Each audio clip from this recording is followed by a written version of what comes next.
Salut à tous, le journal du foot de ce samedi 4 avril.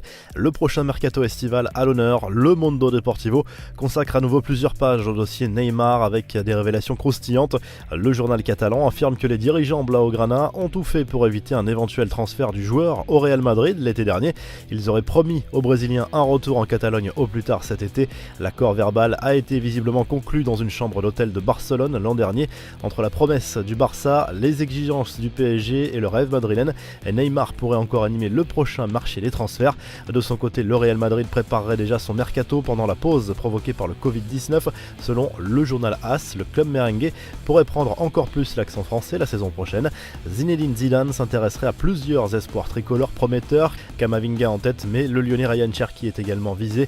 Le défenseur de Leipzig, Upamecano, est également dans le viseur merengue, et tout ça sans compter les deux énormes coups dont rêve la direction madrilène, Paul Pogba et Kylian Mbappé. En fin de contrat à l'issue de la saison actuelle, Thiago Silva a fait savoir lors d'un live Instagram qu'il pensait à rentrer au Brésil pour retourner à Fluminense, son club formateur. Le défenseur de 35 ans ne précise aucune date, ce qui laisse penser qu'il espère encore un signe du PSG pour une prolongation ou un dernier gros contrat en Europe. Placé sur la liste des transferts au FC Barcelone, Philippe Coutinho aurait des touches en Angleterre où il a conservé une belle cote après son prêt au Bayern. Le Brésilien pourrait donc fouler à nouveau les pelouses de Première Ligue. Chelsea s'intéresse notamment à son profil selon le quotidien Sport. Enfin, pour conclure ce dossier du mercato, Hans-Dieter Flick, l'entraîneur intérimaire du Bayern Munich, va finalement jouer les prolongations. Il a été prolongé par le club allemand jusqu'en 2023. Cela signe à la fin de la rumeur d'une éventuelle arrivée de Thomas Tuchel. Quelques infos en bref, selon une célèbre émission de télévision brésilienne, Neymar aurait effectué un don de près de 900 000 € à l'UNICEF et à un fonds de solidarité au Brésil pour aider dans la lutte contre le Covid-19, un don anonyme de la star du PSG qui n'a pas souhaité attirer la lumière sur lui sur ce coup. Après la polémique, enfin des annonces pour les joueurs de Première Ligue, les managers et les capitaines du championnat anglais se sont mis d'accord avec les clubs. Une baisse de salaire de 30% a été acceptée, dont une partie ira directement au personnel soignant. Mauvaise nouvelle en vue pour le PSG, le groupe Accor a annoncé que la société pourrait geler son prochain versement sponsoring au profit du club parisien si le championnat ne reprenait pas dans les prochaines semaines. Le groupe verse 50 millions € par saison au PSG pour apparaître sur le maillot du champion de France. Bonne nouvelle en vue pour Ousmane Dembélé qui poursuit sa convalescence durant le confinement et pourrait finalement rejouer d'ici la fin de la saison. Il pourrait réintégrer les rangs du FC Barcelone au mois de juillet si la situation sanitaire le permet, d'après le quotidien espagnol Sport.